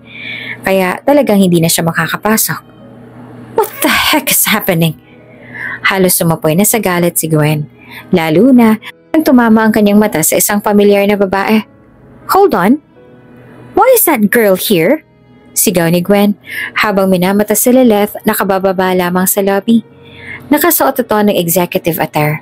Malayong malayo sa pang-caregiver nitong uniforme na lagi niyang suot. And why is she wearing that? Siya nga nakakapasok Na mahirap lamang na caregiver. Tapos, ako na asawa ng CEO, bawal? Mababasa sa mukha ni Gwen ang sorpresa at pagkagulat.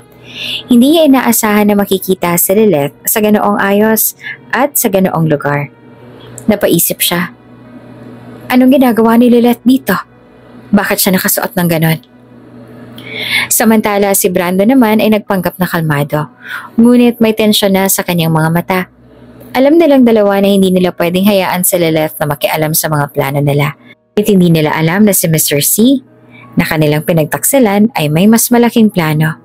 Hindi lamang upang ipagtanggol ang sarili kundi upang iligtas si Lilith mula sa kanilang mga masamang balak. Pasensya na po, ma'am. Sumusunod lang naman po kami sa utas. Pasensya na po talaga. Kamot ulong sagot pa ng gwardya. And that's because of what? Why is that girl here? Well, I cannot even enter the building. That's because she is my secretary now. Wika ni Nikolai, dahilan upang mapalingon ang lahat sa kanya. Naglakad siya papalapit sa kumosyong nangyayari. Pero halos lumuwa ang mga mata ni Gwen at Brando nang makitang milagrong nasa kanilang harapan. You can walk now?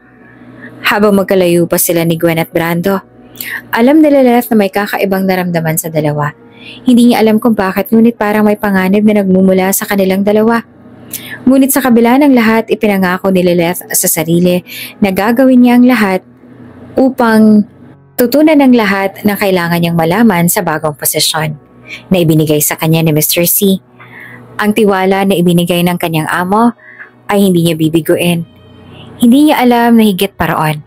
Ito ang simula ng mas malalim na koneksyon na nag-uugnay sa kanila. Tumango naman si Mr. C. Yes, Lilith is my secretary. Tugon ito. This cannot be happening. Hindi naman makapaniwalang buliw ni Gwen. Agad na hinarap ni Gwen si Lilith na may halong galit at pagdududa sa mga mata. Ano bang nangyayari dito, Lilith? Bakit bigla ka nagkakaganyan? Sino nagsabi na bagay ka rito? Panalait ang bawat salita ni Gwen. Tila sinasadyang palakihin ang agwat sa pagitan nila. Halata naman sa mukha ni Lilith ang pagkalito at hiya. Hindi niya alam kung paano niya sasagutin ang akasasyon ni Gwen. Ngunit bago pa man siya makapagsalita, biglang lumapit si Mr. C at itinulak si Gwen pabalik. Huwag ka nang makialam, Gwen. Ako ang CEO dito at ako ang nagdedesisyon. Madiing sabi ni Mr. C, ang boses niya ay puno ng otoridad. Lilith doesn't belong here. Hindi siya para sa mundo natin. Galit na sagot ni Gwen. Pilit na pinapahiya si Lilith sa harap ng lahat. Sandali namang nanlumo si Lilith sa mga sinabi ni Gwen. Tila ba wala siyang lugar sa mundong yon. Ngunit bago pa siya tuluyang manghina, naramdaman niyang hinawakan siya ni Mr. C sa balikat at tiningnan siya sa mata. You belong here, anak. Malumanay ngunit buong puso niyang sinabi. Ngumiti naman si Lilith sa kanyang narinig. Ngunit iniisip niya na marahil dala lang iyon ang emosyon ni Mr. C. Hindi niya iyon masyadong pinansin. Ngunit bago pa man magpatuloy ang pag-uusap, bigla na lang napahawak si Mr. C sa kanyang dibdib. Nagulat silang lahat nang bigla na lang bumuglagta si Mr. C sa sahig. Mr. C! Sigaw ni Lilith habang lumuluhod sa tabi ng kanyang amo. Tumawag kaagad sila ng ambulansya. Ngunit wala nang malay si Mr. C habang binubuhat siya ng mga paramediko. Hawak naman ni Lilith ang kamay ni Mr. C. Pinipilit siyang manatiling gising. Ngunit sa bawat minuto na lumilipas, ramdam niyang lumalayo na ang buhay mula sa kanyang amo. Pagdating sa ospital, lahat ay naghintay sa labas ng emergency room. Habang tahimik naman na nagdarasal si Lilith para sa kaligtasan ni Mr. C. Makalipas ang ilang oras, lumabas ang doktor na may seryosong mukha. I'm sorry, but dead on arrival na si Mr. C. Malungkot na pahayag ng doktor. Parang gumuho ang mundo ni Lilith. Hindi niya mapigilang humagulhol. Parang nawalan siya ng isang tunay na ama. Si Gwen naman kahit mukhang apektado ay hindi naman maipintang damdamin. Ngunit nang makaharap na sila ni Brando sa isang sulok, walang salitang lumabas mula sa kanilang labi. Tanging isang makahulugang ngiti habang nagyakap sila. Ang kanilang plano na hindi pa man nila lubos isinasagawa ay tila na ipasa na ng tadhana sa kanila. Naglabas ang doktor ng ulat na nagsasabing ang sanhi ng pagkamatay ni Mr. C ay komplikasyon mula sa mahabang gamutan at therapy na nagdulot ng atake sa puso. Lalo pang bumigat ang pakiramdam ni Lilith. Si Mr. C ay naging isang father figure sa kanya at ang pagkawala nito ay iniwan ng isang malalim na sugat sa kanya. Nang dumating ang araw ng libing, si Gwen ay umiiyak sa harap ng puntod. Ngunit sa ilalim ng kanyang mga peking luha, alam niyang lahat ng yaman ni Mr. C ay mapapasa kanya na. Pagkatapos naman ng libing, walang kahabagang itinaboy ni Gwen si Lilith mula sa kanilang tahanan. Wala ka ng lugar dito. Hindi ka dapat nagtagal sa buhay namin. Malabig na sabi ni Gwen habang binibigyan siya ng isang ticket pa uwi sa probinsya. Habang naglalakad naman si Lilith papalayo, pilit niyang itinatago ang luha. Iniisip niya kung paano siyang muling makakapagsimula matapos ang lahat ng ito. Ngunit bago pa man siya tuluyang makaalis, isang abogado ang sumalubong sa kanya. Miss Lilith, sandali! Tawag ng abogado na Mr. C. Lalo namang ikinagulat ni Lilith. May kailangan kang basahin. Inabot ng abogado ang isang envelope kay Lilith. Nang mabuksan niya ito, nakapaloob ang isang sulat mula kay Mr. C. Dinala siya ng abogado sa isang pribadong lugar kung saan maaaring tahimik na mabasa ni Lilith ang liham. Habang binabasa niya ang nakasulat, nag-umpisa ng manginig ito. Ang bawat salita ay tila nagdudulot ng isang mabigat na bagay sa kanyang dibdib. Unti-unti niya natutuklasan ang mga lihim na iniwan ni Mr. C. Ito ang huling kalooban ko, Lilith. Nakasulat sa unang bahagi ng liham. Habang sinusulat ko ang lihim na to, alam kong maaaring ito na ang huling pagkakataon na maipahayag ko sa iyo ang lahat ng nararamdaman ko. Matagal ko nang gustong sabihin sa iyo ang mga bagay na ito, ngunit nagkulang ako ng lakas ng loob. Ngayon ay nais kong ibahagi sa iyo ang isang kwento na matagal kong itinago. Isang kwento ng pag-ibig, pagkawala, at muling pagkabuhay. 16 na taon na nakalipas, minahal ko ang isang babaeng nagngangalang Lydia. Siya ang unang babae na talagang nagpatibok ng puso ko. Hindi siya katulad ng iba. Simple siya, ngunit may kakaibang kislap sa kanyang mga mata na nagpaibig sa akin. Nagtatrabaho siya noon sa cafeteria ng aming kumpanya at doon ay nagsimula ang lahat. Nang una kaming magkita, naramdaman ko na siya ang babaeng makakasama ko habang buhay. Ngunit hindi lahat ay sang-ayon sa aming pagmamahalan. Ang aking mga magulang ay tutol dahil hindi siya mayaman tulad ng gusto nilang mapangasawa ko.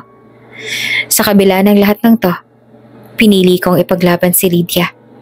Ipinangako ko sa kanya na hindi ko siya iiwan kahit na mawala pa sa akin ang lahat. Nabuntis si Lydia. At sa kabila ng takot at pangamba, napagpasyahan naming panindigan ang aming pagmamahalan. Pinilit kong ipakita sa kanya na ako'y handang magsakripisyo para sa aming magiging anak. Ikinasal kami ng lihim at ibinanganak niya ang isang napakagandang baby girl na pinangalanan naming Lily. Hango iyon sa bulaklak na simbolo ng aming pag-ibig. Subalit hindi ko inaasahan ang trahedya na darating. Isang araw habang nasa ospital si Lydia at ang aming anak, umalis ako sandali upang kausapin ang aking mga magulang. Gusto kong ipakita sa kanila na kahit anong mangyari, pipiliin ko ang aking pamilya. Ngunit ang pagbalik ko sa ospital, nakita ko ang isang trahedyang hindi ko makakalimutan. Nasunog ang ospital at wala ni isa sa mga nasa loob ang nakaligtas. Parang gumuho naman ang mundo ko ng mga oras na yan. Nawala ang lahat sa akin. Ang babaeng minahal ko at ang anak naming si Lily. Halos mamatay na rin ako sa sakit na naramdaman ko. Hindi ko na muling pinilit bumangon. Hanggang sa kinupkup ako ng aking mga magulang. Pero kahit na bumalik ako sa dating buhay, hindi ko na ibalik ang dati kong saya. Hanggang sa dumating ka, Lilith.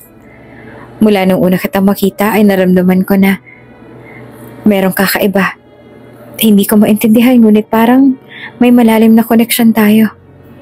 Unti-unti kong napapansin ang mga bagay na nagpapaalala sa akin kay Lydia. Lalo na ang birthmark na nasa iyong dibdib. Nakatulad ng sa kanya. Napaisip ako. Paano kung ikaw nga nawawala akong anak? Paano kung ikaw si Lily na matagal ko nang hinahanap? Pinatest kita nang hindi mo nalalaman. At nang lumabas ang resulta, halos bumagsak ako sa emosyon. Ikaw nga, Lilith. Ikaw si Lily. Ikaw ang anak ko. Hindi ko alam kung paano ko sasabihin sa'yo to. Lalo na sa mga pangyayari ngayon. Ngunit nais kong malaman mo na mula sa araw na iyon, lahat ng plano ko ay nagbago. Gusto kong ibigay sa'yo lahat ng pagmamahal na hindi ko naibigay noon. Gusto kong maranasan mo ang buhay na nararapat para sa'yo. Lilith, anak ko, patawarin mo ako sa lahat ng pagkukulang ko. Ngayon alam ko na ang lahat ng ito ay isang regalo ng pagkakataon upang muling mabuhay ang pagmamahala namin ni Lydia. Sa'yo. Nais kong ipaalam sa'yo na mahal kita. At ikaw ang pinakamagandang biyaya na dumating sa buhay ko. Ang lahat ng aking kayamanan at lahat ng aking ari-arian, lahat ng ito ay para sa iyo. Ikaw ang tunay na tagapagmana ng aking puso at ang lahat ng pinaghirapan ko. Sana'y magawa mong ipagpatuloy ang pangarap na hindi natupad ni Lydia. At sana'y mabuhay ka ng may kaligayahan at pagmamahal, anak ko. Sa lahat ng nararanasan mo, gusto kong malaman mo na hindi kita pababayaan. Lahat ng akin ay para sa iyo. Dahil uulitin ko, ikaw ang tunay kong anak at karapat-dapat ka sa lahat ng mga ito. Mahal na mahal kita, Lilith. Sana'y mapatawad mo ako at sana'y maintindihan mo ang lahat ng ito. Ang iyong ama, Nikolai C. Napatigil si Lilith sa pagbabasa. Hindi siya makapaniwala sa kanyang nabasa. Tila ba lahat ng kanyang pangarap at pangamba ay nagbanggaan sa isang iglap. Katuklas siya ng isang katotohanan na hindi niya inaasahan, na siya ang tunay na anak ni Mr. C. Habang tinatapos niya ang pagbabasa ng liham, lumakas naman ang kanyang loob. Hindi na siya manghihinayang sa kanyang pag-alis mula sa mansyon. Alam niya na may malaking laban siyang haharapin. Ngunit sa pagkakataong ito, handa na siya. Si Mr. C ang nagbigay sa kanya ng lahat. At ngayon, hawak niya ang kanyang kapalaran na itinakda para sa kanya. Sa araw na iyon, dumating si Nanay Belen sa Maynila. Taglay ang halong kaba at pananabik na makita si Lilith. Pagkababa pa lang ng bus, agad niyang itinahak ang landas patungo sa lugar na sinabi ni Lilith. Pagdating niya roon, nakita niyang mag-isa si Lilith sa isang sulok. Tahimik at tila may bibigat na dinadala. Agad siyang lumapit at pagkarating niya sa harapan ni Lilith, walang anumang tanong na binitawan. Sa halip ay niyakap niya ito ng mahigpit.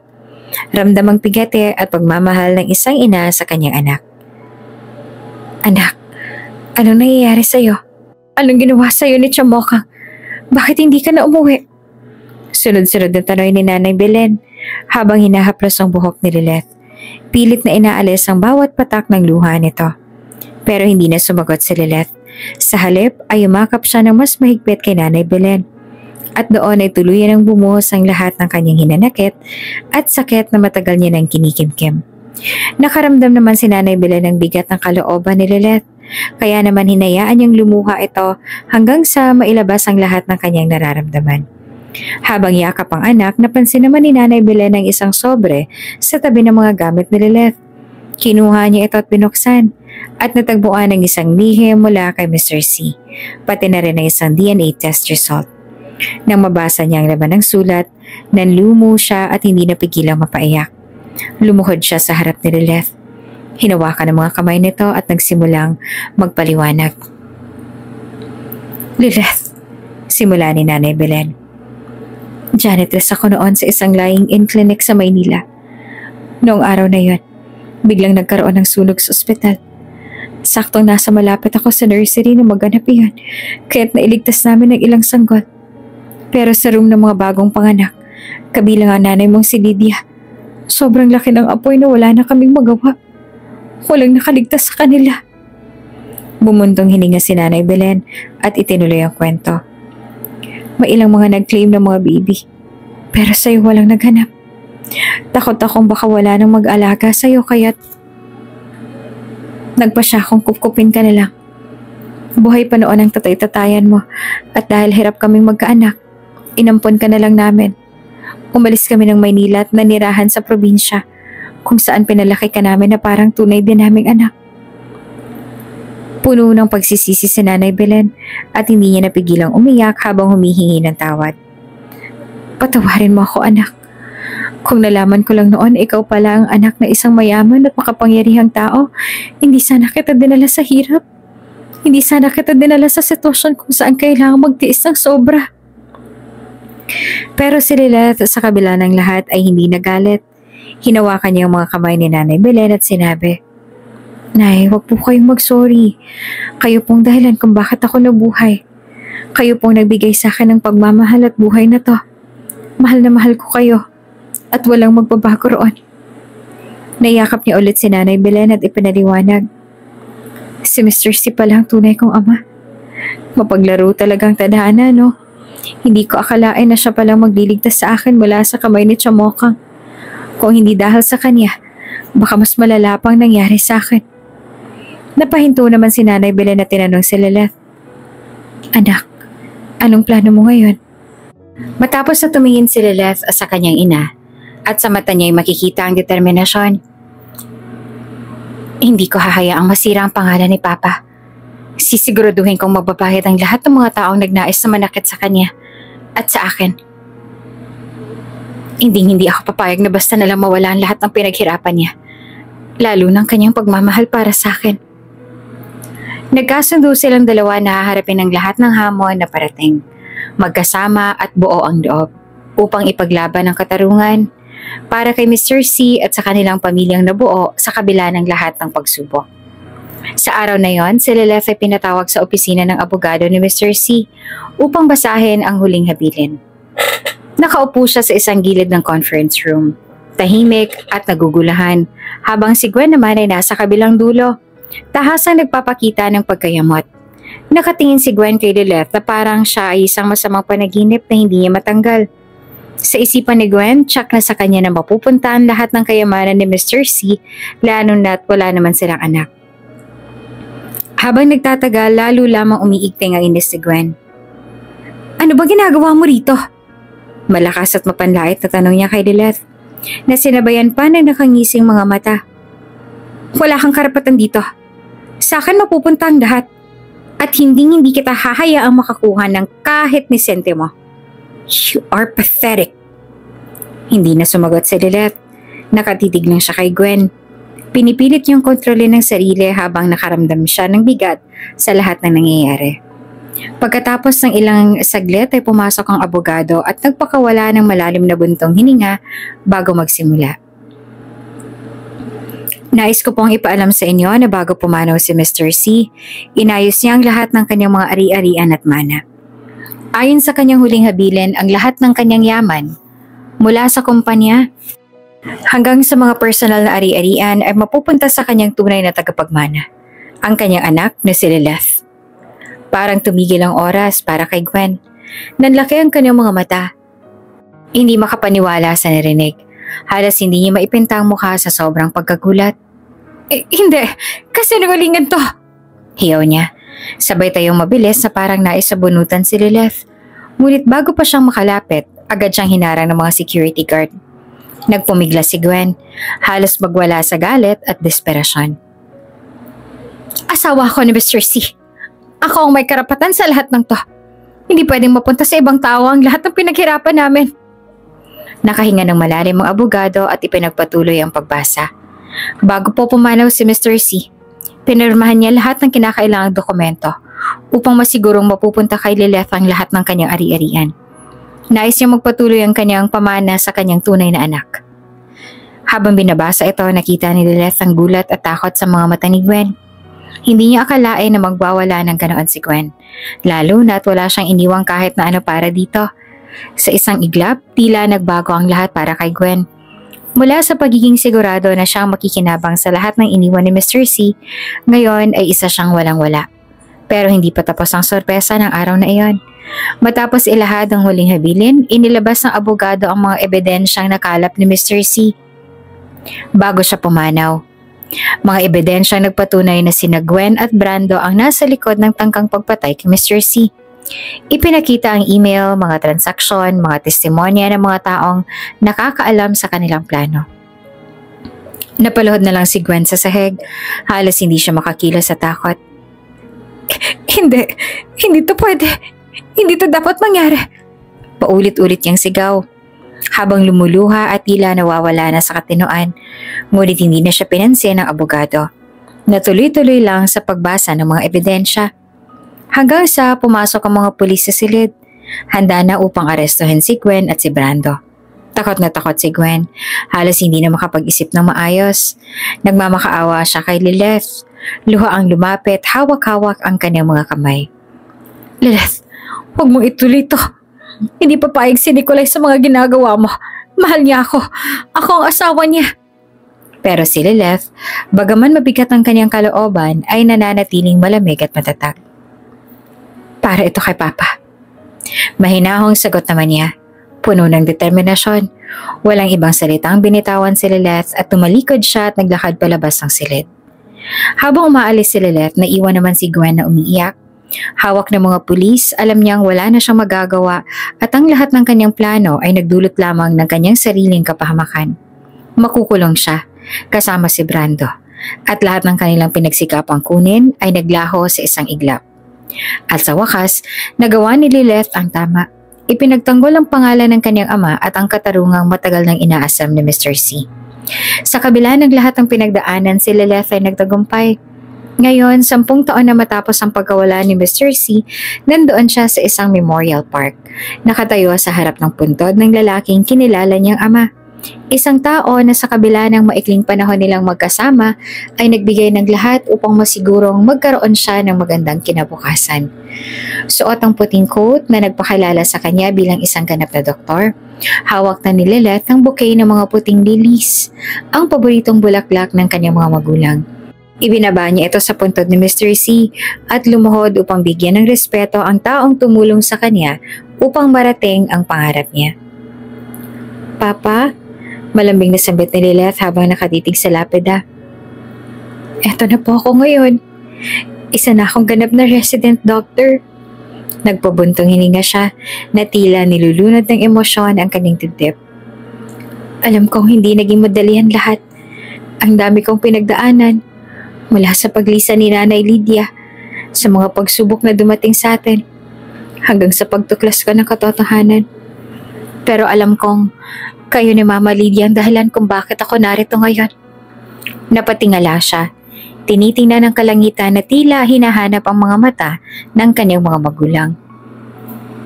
Hindi ko po alam kung saan ako magsisimula sa pagpapasalamat. Binago niyo po ang buhay ko. Binuksan niyo po ang mga pintuan para sa akin. At ginawa niyo akong anak na ipinagmamalaki ninyo. Hindi ko man kayo nakasama ng matagal. Hindi man ako nagkaroon ng pagkakataong tawagin kayo ng papa noong nabubuhay pa kayo. Alam kong kayo ang dahilan ng lahat ng magagandang nangyari sa akin. Nilingon niya ang kanyang likuran kung saan naman nakatayo ang kanyang pamilya. Si Nanay Belen na laging nariyan para sa kanya at ang kanyang mga kapatid na ngayon masaya at matagumpay na sa kanilang mga buhay. Dinala ko po sila rito, Papa. Nandito rin po sa Manila si Nanay Belen at ang mga kapatid ko. Nagsisimula na po kami ng panibagong buhay dito. Ito pong tagumpay na natamo ko. Hindi lang para sa akin, kundi para sa ating lahat. Para sa pamilyang iniwan ninyo. Bumuhos sa mga luha ni Lilith, pero kasabay nito ang ngiting puno ng pasasalamat at pagmamahal. Hinaplos niya ang lapida. Tila hinahaplos ang pisngi ng kanyang papa na hindi niya na muling mahahawakan. Salamat po sa lahat, Papa. Salamat po sa pagmamahal na ibinigay niya sa akin. At kahit hindi ko to hiningi. Salamat po sa pagpapatuloy niyo ng laban para sa akin kahit hindi ko alam.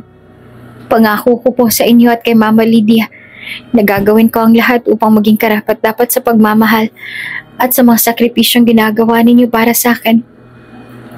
Habang pinapahid niya ang kanyang mga luha, bigla namang lumipad bababa ang isang butterfly at dahan-dahan itong dumapo sa kanyang balikat. Napatigil si Lilith, nakangiti habang pinagmamasta ng maliit nilang mga parang nagbibigay yakap sa kanya. Ngunit bago pa man niya ito mahawakan, lumipad ito patungo sa isang bulaklak sa tabi ng puntod. Hindi nagtagal, isa pang butterfly ang lumapit at sumama rito at magkasabay silang umikat sa paligid ng puntod. Nakatingin si Lilith sa mga butterfly habang tumutulo ang mga luha sa kanyang mga mata. Sa kabila ng lungkot, ramdam niya ang isang mainit na pakiramdam ng pagmamahal at pag-asa. Tila nagpapaalam ng dalawang butterfly at lumipad papalayo, magkasama sa kalangitan. Natagpuan ni Lily ang sarili na nakangiti habang pinapanood ang mga ito. Ngunit hindi niya na mapigilan ang pagbagsak ng kanyang mga luha. Papa, Mama, kayo po yan, diba? Bulong niya sa hangin. Kayo po nagbigay sa akin ng lahat ng to. At alam kong magkasama na kami ngayon. Huwag po kayo mag-alala. Ipagpapatuloy ko ang buhay na sinimulan niyo para sa akin. Mamumuhay po ako ng may dangal at gagawin ko ang lahat upang hindi niyo ako ikahiya. Tumayo si Lilith mula sa kanyang pagkakaluhod at tumingala muli sa kalangitan kung saan naglaho ang mga butterfly. Pangako ko, Papa at Mama, hindi ko kailanman kakalimutan ng mga aral at pagmamahal na iniwan niyo sa akin. Sa bawat araw na lilipas, dadalhin ko kayo sa aking puso. Ipagmamalaki ko ang ating pamilya at aalagaan ko ang pangarap na binuo natin. At sa huling pagkakataon, nilingon ni Lilith ang puntod ni Mr. C at may ngiting puno ng pagmamahal at pasasalamat na ibinulong. Mahal ko kayo, Papa at Mama, hanggang sa muli. Kung bago ka pa lang sa channel na ito, Ate Jane TV, huwag kalimutang pindutin ang notification bell and subscribe button. Sana po hindi naman malaking abala sa inyo ang pagpindot ng subscribe button dahil ang kapalit po nito ay ang pagsuporta para makapag-produce ng mga libreng stories sa mga channels ni Ate Jane. Maraming salamat!